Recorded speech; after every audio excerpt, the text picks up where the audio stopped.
introduce to you all Mr. Galon Skip Barlow. Thank you. It's a real pleasure to be here, and I want to thank all you guys for coming out. Tonight, I normally do a presentation on all different kinds of animals that live in the coastal habitat, but tonight I'm just going to do eels because it's turned out to be kind of a popular thing. You know, you would never think eels would be popular, but how they live and how they interact with society, so to speak, is really, really cool. And I have a picture here. I don't know if Sue can zoom in on this, but I'll bring it up closer. And this is the eel right here. Okay. And it's just a North American eel. It kind of looks like a snake. It can swim as fast backwards as it can forwards. And they can find their way into all kinds of trouble going backwards. They do. And they get in crannies and nooks and in the canal, and they get into a lot of spaces that you wouldn't think they could, but they do. And they can go backwards. They have no problem. And they're kind of like a lobster. Lobsters move along forward, but when they go backwards, they go about 20 times as fast as they move forwards. They flap their tail and they go backwards like crazy too. But we're talking about eels tonight. So, all of the eels here in this area, and actually on the whole East Coast, and way back all the way to the Great Lakes and all the landlocked lakes, everywhere, all the eels weren't born there. They're not conceived there. As eels get older, even here, and eel fishermen will tell you, their normal color is kind of an olive drab to black. And they love eelgrass. All our eelgrass right here on the coast is gone. But all the eelgrass in the ponds, like Great Herring Pond, it's just like it used to be in Phineas Harbor. Hasn't been affected at all yet. It's very dense, it's 3 feet tall, just like regular eelgrass. Hasn't been affected. It's just the coastal stuff that's been affected. And a lot of people feel it has a lot more to do with storage than anything else. But regardless, that eelgrass is gone, so that habitat's pretty much ruined. But eels live back into rocks. They kind of adapted, so they're still surviving, and they survive really good in the ponds and the lakes. But back to the fact that they don't live here, or they're not born here. All these eels, as they get older and older, and they age, they realize that, you know, it's time to breed. And they start to change in color. They change from black and olive drab. They begin to become silver. And fishermen who fish eels, they see this. They start turning silver. And they get fatter. They really eat like crazy. And about the time they get fat enough to think they're going to blow up, they've turned completely silver. And if they live way back in the willywags in a landlocked pond, in the morning, when there's dew on the ground, they find their way across the dew to the next pond. And then they find their way to a river, and they find their way to the ocean. When they get to the ocean, they swim directly to the Sargasso Sea. And the Sargasso Sea is never in the same place. It's in the Caribbean, between there and Bermuda, and it's a sea in the Atlantic Ocean that's a sea unto itself. There's a specific type of seaweed that grows in this area that's always turning, and it's always moving in the ocean. Well, they head for that, and they know where it is instinctively. And I'm talking all the eels in North America, the North American eel, they all go. Not at the same time, because their ages, you know, they're all different year classes. But when they get old and that year class is going, they're all going. And they go to the Sargasso Sea. And when they get there, the females and the males all get together and they lay their eggs and they fertilize their eggs. In a period of time, little larvae are born. Little tiny, they're like about the size, if you pulled off a hemlock tree, if you pulled I want to say the branch off, and you pulled off one needle, little tiny needle. That's how big they are. They're just little tiny needle. And those little tiny needles get into the Gulf Stream, and they come up the East Coast. And they find their way back to the coastal area where their parents came into the ocean, their mother anyway. And then they'll follow that route all the way back, crossing up the rivers, up the streams, through the bogs, through the swamps, into the mountains. All the way into the mountains, they get there. And they live their lives out. And that's their cycle. But what happened was, about 30 years ago, as people generally do, somebody had a brilliant idea. When these all come ashore, they're little tiny glass eels, they called them. When we were kids, you'd walk on the beach, and if you looked in your footprints, they'd be these little, almost see-through, swiggly things in your footprints. You could see right through them. They were the glass eels. Well, the Orientals thought, wow, that's a gold mine. Because Europeans love eels. They eat eels. They'll eat them all the time. They pay big money for them. It's like our lobster. They eat eels. They love it. So they came over here, said to the fishermen, you know, we'll give you $1,000 a gallon if you gather up those glass eels for us. You know, and you have to cool them down, put them in gallons, because eels hibernate at below 50 degrees. I'm going to go off track here just a little bit. Even when the Pilgrims came here, one of the first things they shipped back to England was eels, because there were so many eels here. And the eels were easy to find. The Pilgrims would wait for the first snow on the marshes, and there was great marshes here, great salt marshes all over the place here. The first snow, any place there was any freshwater seepage, the next morning, it would be all melted. It'd be a big area where there was a spring underneath. And they go out there with these wooden pitchforks and break the marsh open.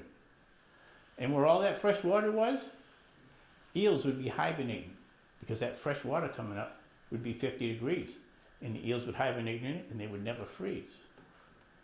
So the colonists, right off, the first thing they were doing was bailing these eels into containers. And as the winter went on, they'd ice them down. Sometimes they'd salt them, and they'd ship them right back. And that was one of the first things that went back to pay for their passage here, was eels. But I'm getting off the track of what happened to the eels. But here in town now, we have places called Eel Pond. We have Eel Pond in Woods Hole. You'll have Eel Pond all up and down the East Coast. That's an area where there's a lot of spring-fed fresh water comes out of the bottom, and the eels would go into those ponds to hibernate in the wintertime. And the ones that weren't going to spawn, they're going to stay here. And they get all interwoven together, hundreds of them, and they get right around a spring hole. They still do this. You know, and if people spear eels, that's where you find them, is around those spring holes. So you have to know how to find the spring holes.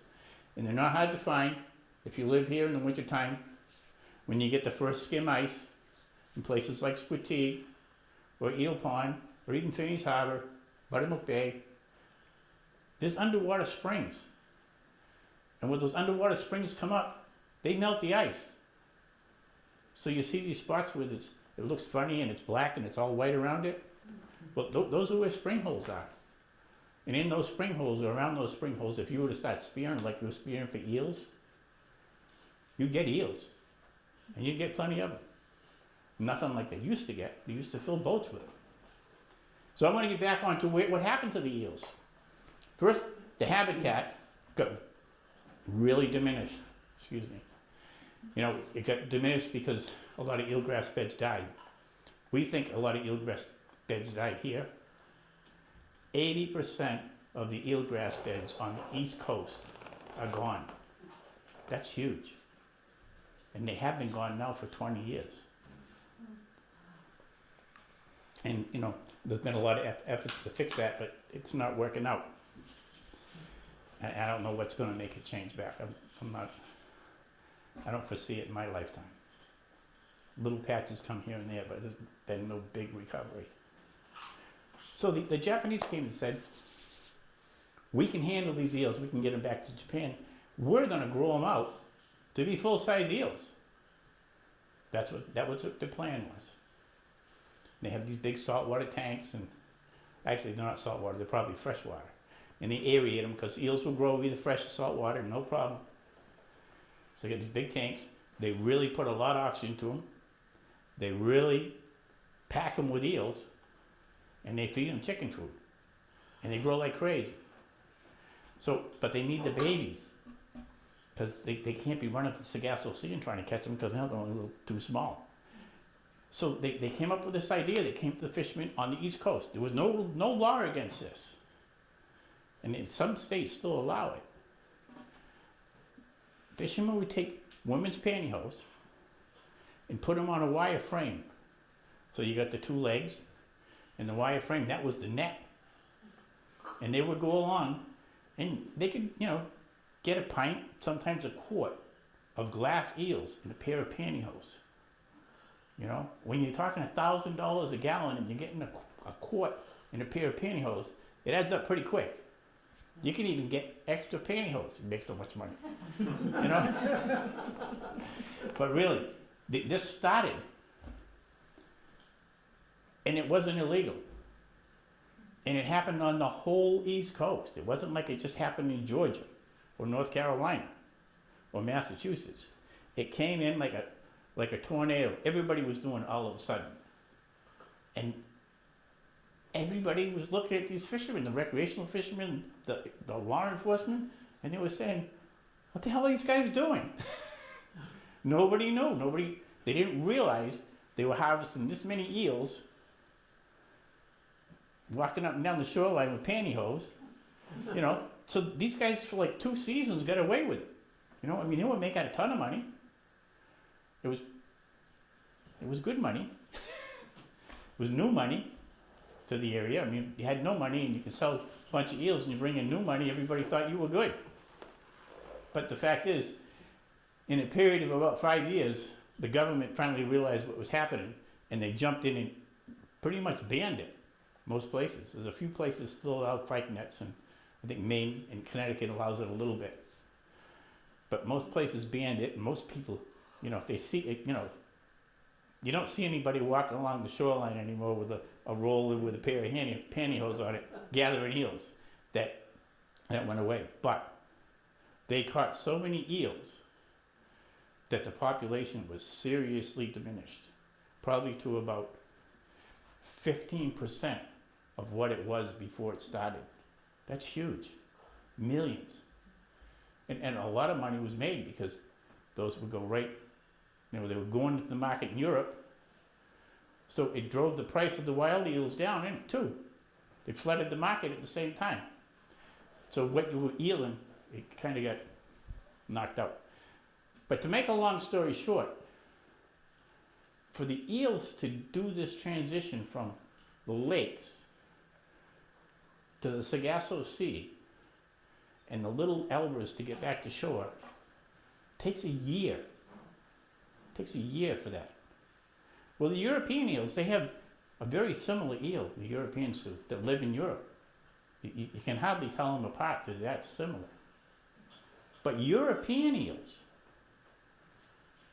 they live the same life. They swim to the Sargasso Sea, and they mate there. And their little tiny elvers, they don't go up the Gulf Stream and come to America. They all go back to Europe. They go up the Gulf Stream and across the ocean back to Europe. But the problem with the European eels is it takes a lot longer for their species to recover, because they were involved in this elver thing too. It takes 3 years for a silver eel to leave Europe to get to the Sargasso Sea. They might be this big around by the time they leave, because they're going to swim all the way. They ain't going to eat. It takes 3 years for the European eel to do that. They do the same thing. They go to the Sargasso Sea. They all do their little dance of love. They all spawn. They all die there. All the silver eels die there. They don't go back. But all the little elvers, go back to where their mother came from. It's really amazing. And you have to realize this was going on long before Columbus came here. This has been going on for thousands and thousands and thousands of years. You know? It's pretty cool. Any questions? What's the life cycle, Skip? From the elver to... Is it just 1 year and they die like a... No, it's probably 15 years anyway, maybe a little more. But 15 years anyway. In other words, if they live and they're not caught, they live that amount of time. And they do. They live in the cranberry bogs. You know, people that set eel traps in Massachusetts, freshwater eeling's only been allowed for probably 30 years. Prior to that, you couldn't set a trap in a pond. But when they made it legal and people started looking for eels, you would just be amazed at the places there were eels when they started throwing these traps in these ponds. A place called Horse Pond up in Bourne, well out in the woods. It's got to be a mile from any creek or anything. And they were catching eels in the thing. You know? It was crazy. And a good amount of eels. They were surviving well. So how did they get there? They go across the ground early in the morning, just like worms or snakes, and they go as far as they can in a day. You'd be surprised how far they can move in a day. Wow. You know, a conk's just a big snail. You know, they can move 100 feet overnight, no problem. No problem. Sometimes 400 or 500 feet. It's uncanny how much these things can move. And an eel, you know, they're going thousands and thousands of miles. And then coming back, just like our heron that leave the heron run here, they go out in the sea and then they come back to the same heron run. It's pretty, eels are pretty interesting in that respect. So that's kind of why our eels are pretty amazing. But, yes? A question, is there any cross hybridization between European and American eel? It's not believed that there is. Scientists have been watching it for a couple of decades now. Okay. And for whatever reason, they don't intermix, they don't really want anything to do with each other. And they look very similar, but I imagine it could get really difficult. And I don't know how they know. You started to say something about Japan took them back and were raising them. Were they trying to get them to spawn? Nope, they weren't trying to get them to spawn. They were just buying the glass eels, putting them in tanks, and growing them out. And when we used to hydraulic clam, and this was years ago, I used to be underwater all the time. I mean, it was what I did for a living. And we'd wash clams out with water jets. And of course, when you wash the clams out, you'd wash out worms and anything else that was there. And you know, you think of eels as slimy. You really do. I mean, everybody does. If you go to pick an eel up, they excrete this slime when you pick them up. But when you're around them underwater all the time, and you're kind of feeding them while you're working and you're not bothering them, after a while you can touch them. And as time goes on, you can kind of pet them. And you know, they're scaly. They're not slippery in the water. If they're not afraid, they don't, they're not slippery. They don't have this oil on them. They're really kind of cool. And once they get used to you, you know, they don't have teeth. They're not really scary. And they're really interesting to watch. And when something that comes along that they don't like, they might be sitting there eating a worm or a clam. We didn't like them eating clams, but, you know, they go after little clams. And you just kind of go like that with your hand or something, and they just take off backwards. Never even look around, just zoom. They're gone. And they go right out of pots that way, too. Okay, so I do have another subject I was going to talk on tonight. Yes? I have one more question about Okay. eels. You mentioned that the eel grass population is down, that the eel population has been reduced significantly. What's the future look like? The eels will come back. I have every confidence the eels will come back, because the effect that really drove them down was the harvesting of the glass eels and elvers. That's what would really knock them down and knock them down quick. I know fishermen that did it, that would have never have done it had they had the forethought of what was going to happen from this. It was just so easy. And this was 30 years ago, maybe 25. And $1,000 a gallon was a lot of money then, and would be a lot of money now. I'm going to do a little thing on like World War I, and I'm going to get to that. And a captain, a sea captain, because this is Maritime Week, and it's going to be a little hard for me because I knew some of these people, you know. So I'm going to start out with this woman. If you guys don't mind if I transition right into this, if we're all set with eels. There was a woman named Rose Landers. She was born in 1882 down in Catawba. She was born at home. And she went to Bourne schools. And she attended, her father made cranberry bogs. His name was Galon Landers. He made cranberry bogs. He made the bog that's down by Patchawisset. It's still there. He made other cranberry bogs. That's what he was. He was a bog builder. And he had these 3 daughters. It was Rose and Edna and Emma. So he made enough money that Rose went to Bridgewater. At that time it was called Bridgewater Normal School. But it became, you know, a state college. And she became a teacher. That was her goal in life, and she was well educated, and she went and she was pretty active in sports and things, and she was a real small woman. Reminds me a lot of some of my kids.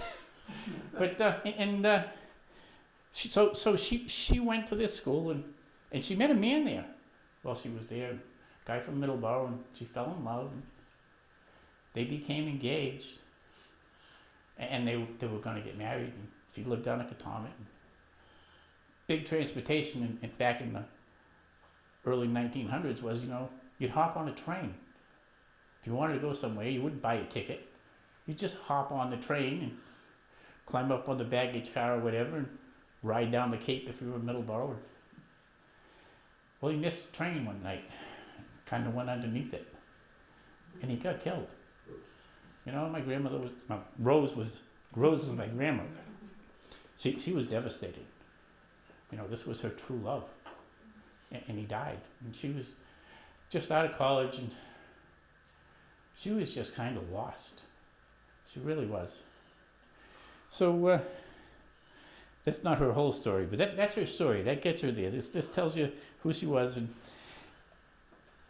she kept the ring that this man had given her. It was a treasure. She kept it. And her mother,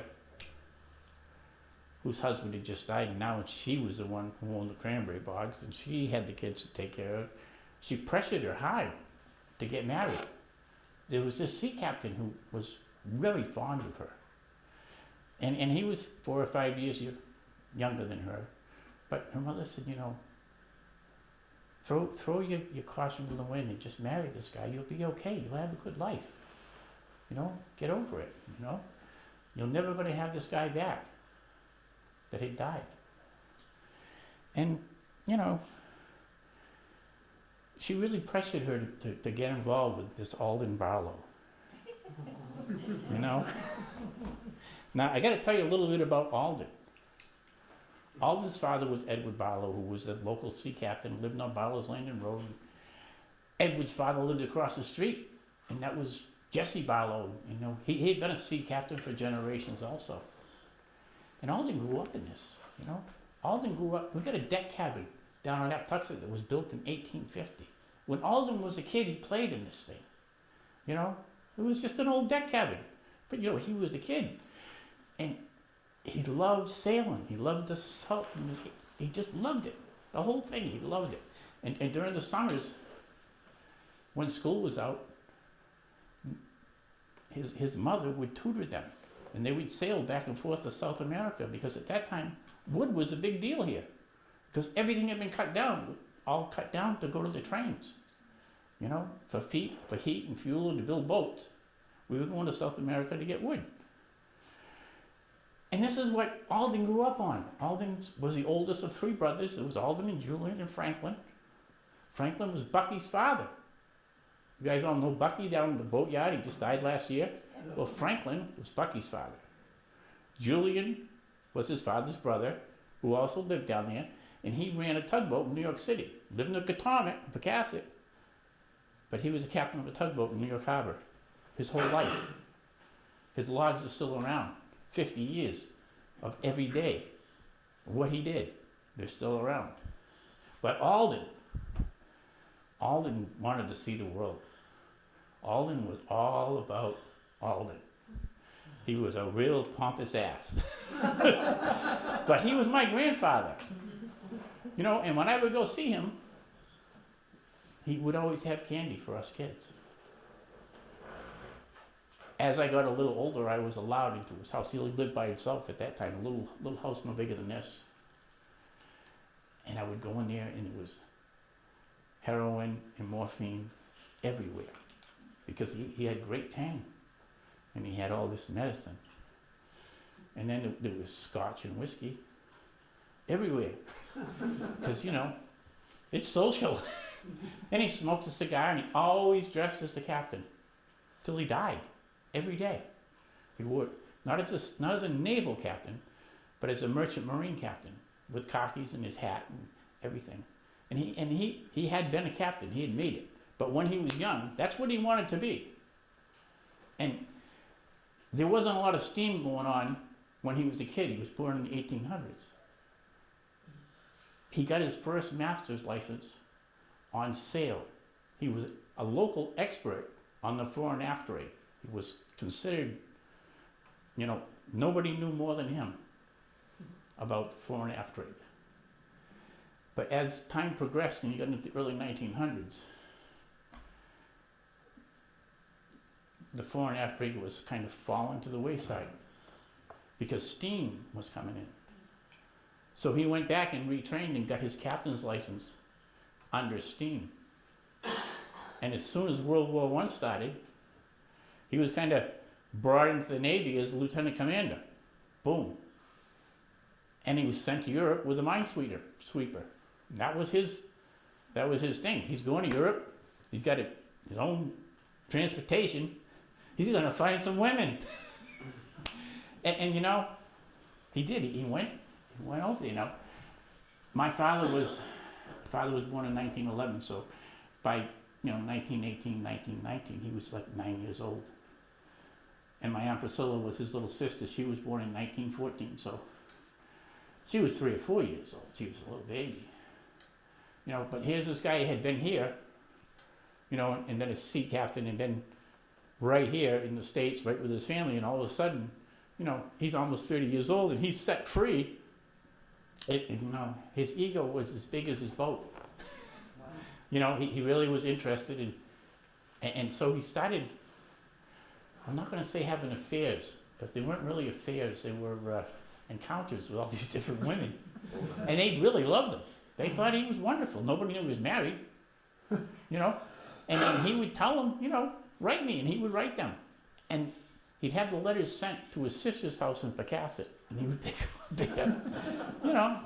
But things were going good, you know. But then, at the end of the war, he must have had too much medicine or something. One night he fell down a passageway, and the passageways on the ships were steel stairways, and he broke his hip. So he was, you know, late 20s, early 30s, and he broke his hip. And at that time, they didn't pin it or anything. They used to put you in a cast and lock it, you know, and it would just grow. So from that time forward, he had to work with a cane. He still sailed. He was still a captain, but he couldn't really walk really good. And I got a picture of him right here, somewhere. Oh, here it is. This is, the guy with the vest on is Alden Barlow. He's Captain Alden Barlow. This is Captain Edward, who was his father. Captain Edward only captained under sail, and he actually owned the Jessie. The Jessie had been named for his father, who was also a captain. You can kind of pass that around. But this big, tall guy, that's Alden. This shorter guy, that's my father. That's Galon. And this little weasel here, that's my brother Eddie. He died in Korea, but you know, he never made it to be a captain. And this wasn't the last captain either. My cousin, my father's had a sister, Priscilla, who had a son who became a lieutenant commander. And he had his own ship. He died too prematurely, but let you pass that around. And that's, Edward was a really good guy.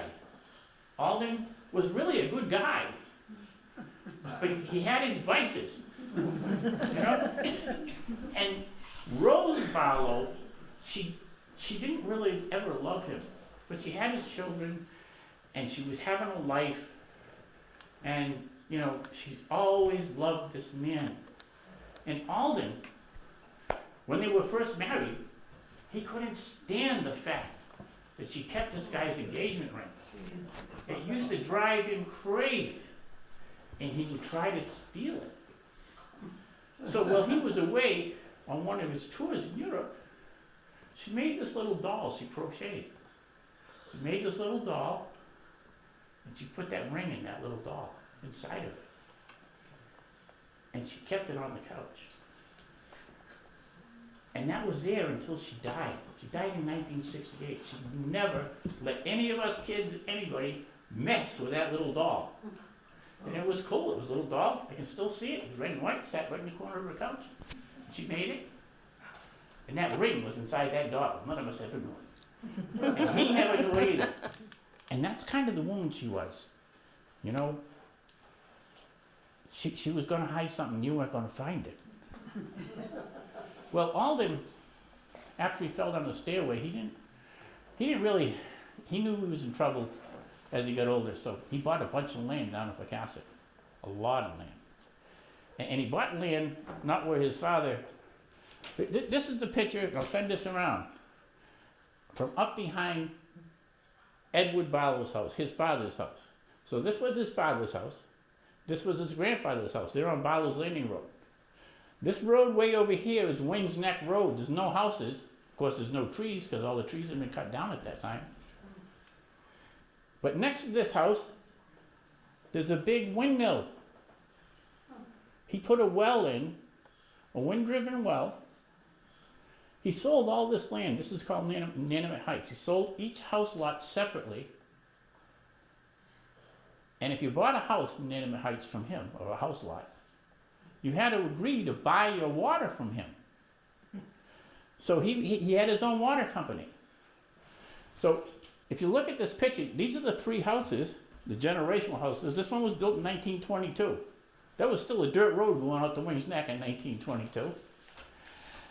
And this will give you an idea how many houses were there. And you can kind of pass that around. But his house is kind of off on its own on the other side. That was his house. And he owned all that land. Right up until he died, he owned most of it. But if you bought a piece of land from him, you had to buy your water from him. So this was his new plan. And he had a lot of money in the stock market, and that was another plan.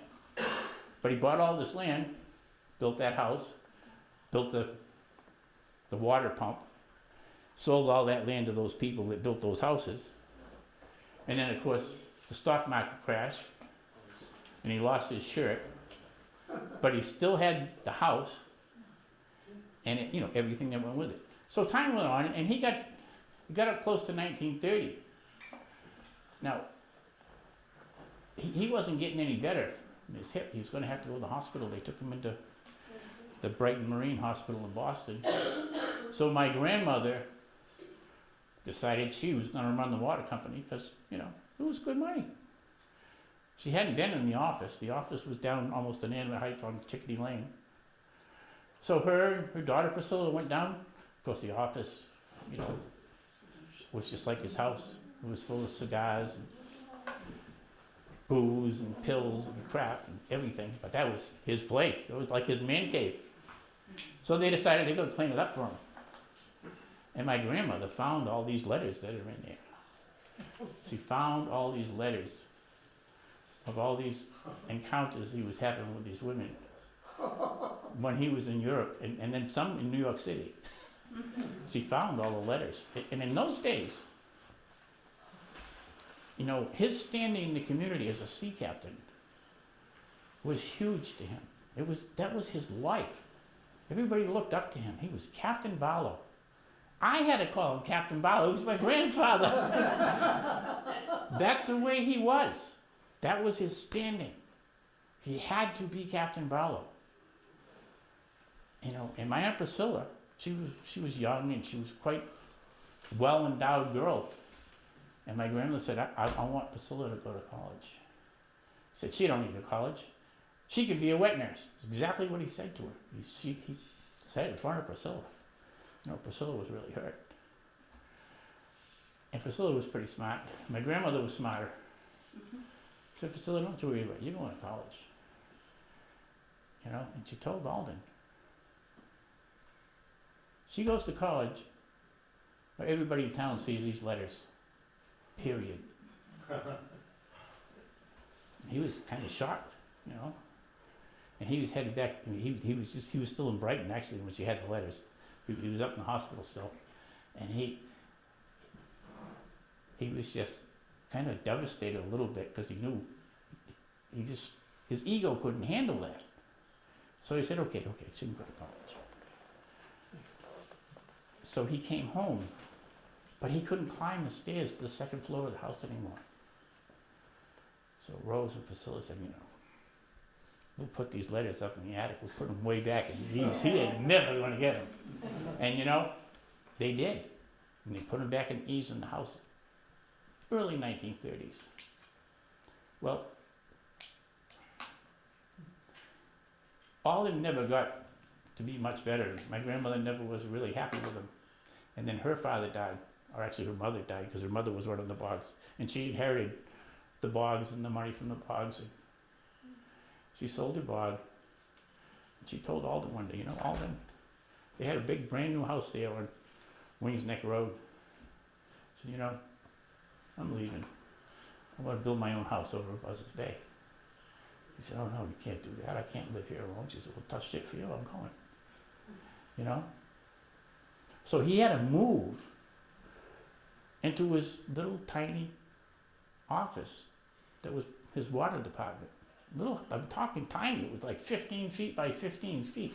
You know, he had room for a desk. Had a little tiny bed and no bathroom, just a toilet and a little tiny sink. And he lived there from about 1945 till he died in 1964. And every day he dressed as the captain, and you know, he would go through Pocasset, and he was just, you know, his ego was so big that he couldn't stand the thought that she would expose him for the scallywag that he was. And she moved to Buzzards Bay, and she had a relationship with her kids and her daughter, because he had disowned his daughter over this. You know, he just never talked to her again. Priscilla was like, never existed. She was out of it. And, you know, so the letters were hidden in the eaves of that house. Unbeknownst to anybody, my Aunt Priscilla and my grandmother were the only ones who knew about those letters. And my grandfather, of course. My father never knew. Never knew. So, as time went on, and my grandmother bought her little doll with a ring in it to Buzzards Bay when she went too. And she never told us anybody about it. Sat right there in that house that she built in Buzzards Bay. Sat right there. She kept that the rest of her life, pretty much. Alden, because he couldn't go up and down the stairs, had to move into his office, and his life changed dramatically. You know, he drove, I can remember riding with him. He always had a car that, actually he didn't have a car for some years, but when he came out with automatic transmissions, he could drive with his cane. He used his cane to push the gas, and he used the cane to push the brake pedal. It used to be pretty scary. But you know, nobody knew Texton was coming. And he'd drive everywhere. He'd come to Buzzards Bay, he'd go to New Bedford every Sunday. Every Sunday. I can remember this when I was a kid. He'd come to the house and want to take any one of us kids, it was usually my sister Judy, over to Onset, to Kenny's Taffy Stand, to get some taffy to bring back for all of us. But what he actually would do was he'd drive over to the pier in Onset to watch all the girls on the beach. And he'd give you 50 cents to get taffy and tell you to come back in a couple hours. And he'd always come back and he'd always be talking to some woman. Any woman. Any woman. You know. And he would. It was his persona. He couldn't help it. It's what he was. He was just a wicked womanizer. Wicked. Yeah, I'm getting a little off track. I gotta see where I am here. So in the 1990s, this house, my grandmother had died, and when my grandmother died, the land and everything was kind of sold off. My father just got rid of everything, because he didn't like his father. He didn't know why, but he just didn't like his father. I guess he didn't like calling him captain, for one thing. And my grandfather always wanted my father to be a captain, and my father said he just didn't want to be. Just didn't want to do it. He wanted to be a fisherman, and that's what he was. And he was very happy with his life. And he didn't have a lot of girlfriends. He was pretty happy with my mother. He was just the opposite of my grandfather completely. Yeah, so in the 90s, that house was sold again. And my brother Tommy happened to know the people who had bought it. He was going out with a girl or something. Somehow Tommy got to know these people. And this is before you, so. Yeah. And the people said, hey, we found some letters of your father's in the attic. You want to see them? Tommy said, no, I can't do letters of my father's. But my father did live in that house. And when my father was a kid, I got to tell you the story. When he was like 14, he wasn't a really good housekeeper. My father was a typical boy. He'd leave his clothes in the bedroom and hide them rather than take them down and get them washed. I mean, why wash them? They fit perfect, Well, that house was built with these two little windows facing out to the road. And my grandmother went in there one day and decided, Galon, I'm going to straighten you right out. He's in school. Ties all his dirty clothes together and hung them out the window, all the way down to the ground. So when he came home from school, all his clothes are hanging out there for all his buddies to see. He was kind of embarrassed, and he did a better job getting his dirty clothes taken care of. But that was the way my grandmother was. She tried to get your attention without yelling at you, and she was very good at it. Yeah, so Tommy takes these letters to my mother. This woman gives Tommy the letters, and Tommy's got all these love letters that are here, maybe more, and brings them to my mother in Buzzards Bay. My father's out fishing. My father fished for a living. He's out fishing.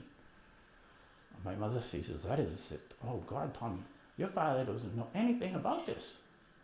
Get rid of these letters. Tommy said, what do you mean? She said, I mean, get him out of here. Your father could never know this. Your father could never know that his father was such a scallywag. Can't know that. Just didn't want my father to know that his father, who was a real character, I don't know how you did not know. I used to go to his house, he had pictures of naked women everywhere. I thought, this guy is really cool. But he really wasn't, You weren't allowed to go to your grandfather's till you were 13. Right off something's wrong. But we used to go there and not be allowed in the house. We'd go out, play with the chickens, stuff like that. Can't go in the house. But when I was 13, I was allowed to go in the house. Holy crap. So Tommy realized how upset my mother was. He brings these letters back to the people and said, give them to the Historic Society of the Archives, but we can't have them. Hide them. Do something with them. And Tommy never talked about it. My mother never talked again about it. About 1998, my father had passed away. He passed away, I think, in 96, but he passed away. And I would spend a lot of time with my mother, and my mother said, hey, why don't you go see if you can find those letters? It'd be something good to write about. I'd written a couple of books. She said, you ought to go find those letters. It'd be something to write about. I said, what are you talking about letters? So she tells me the story, how Tommy brought these letters, and they went back to this house. So I went down there, and the house had been sold. Those people were gone. Letters were gone. Dead end. I couldn't find the letters. Tried for a couple of years. Then in about 2002, one of my grandsons, David, how he ends up at a dentist on Barlow Road, I don't know.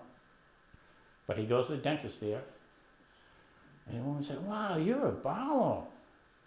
David said, yeah, Barlow. We're from my grandfather down at the clam shack. Barlow's clam shack. Said, oh. Said, I got some of your great-grandfather's letters. Right? And David, he says, yeah, big deal, why? So, and David used to, he worked for us, and so he says to me, hey, I went to the dentist the other day. She's telling me that she got some of Grandpa's letters. I said, what are you talking about? Yeah, your grandfather's letters. That's what she said, your grandfather's letters. I said, really? So I went down there a couple of weeks later, because in the summertime we were really busy. I couldn't get there till September. I got down there. And I went in, and she said, oh, I'm sorry, I sold them, they're gone. And actually, she didn't tell me, the receptionist told me. Because she was busy, she said, they're gone. And I said, oh, that's awful, but And I went home kind of moping about it. And then I thought about it for a while now. I thought it was really kind of important.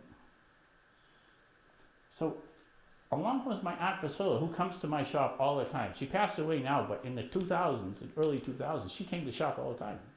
So my brother Tommy and I are there one day, and Priscilla comes in, and I says, Priscilla, you ever know anything about your father having love letters? And she starts laughing.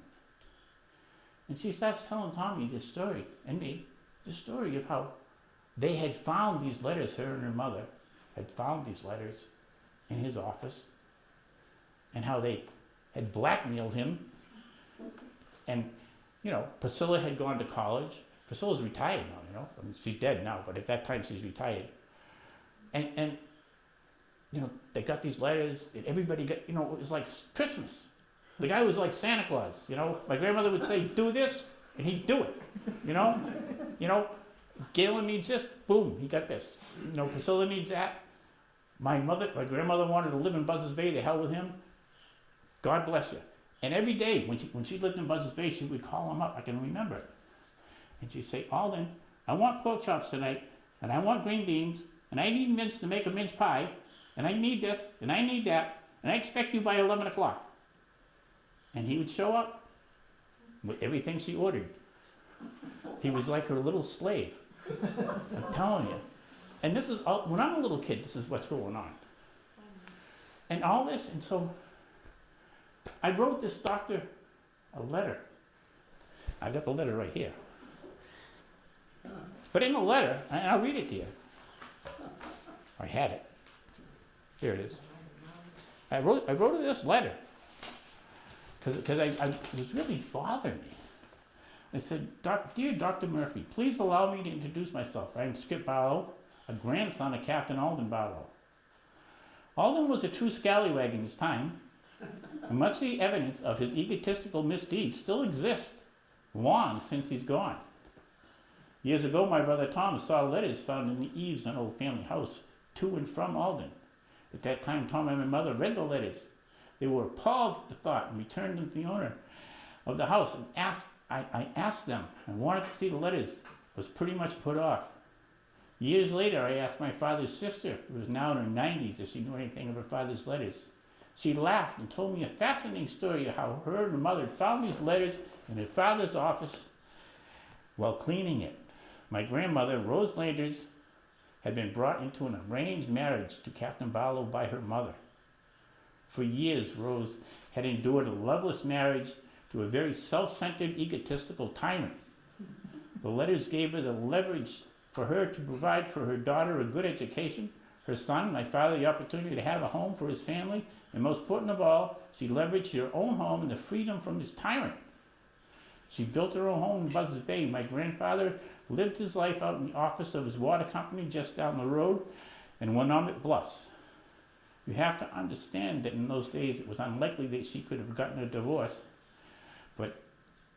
and have come out of it with very much. She was a very smart woman and realized that his status as a retired sea captain and a man of authority in his home village was very important to him, and he would not risk being exposed to scandal.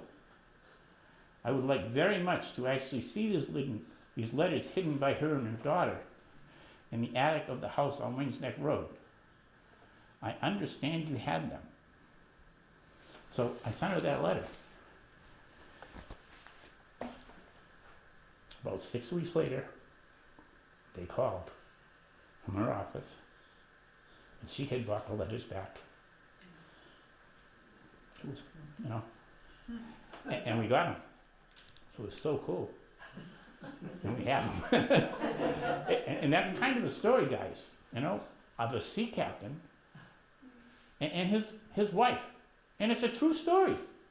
It's not even, you know, and the best part of the story was, before my grandmother died, my father had never been able to afford to buy my mother a diamond ring.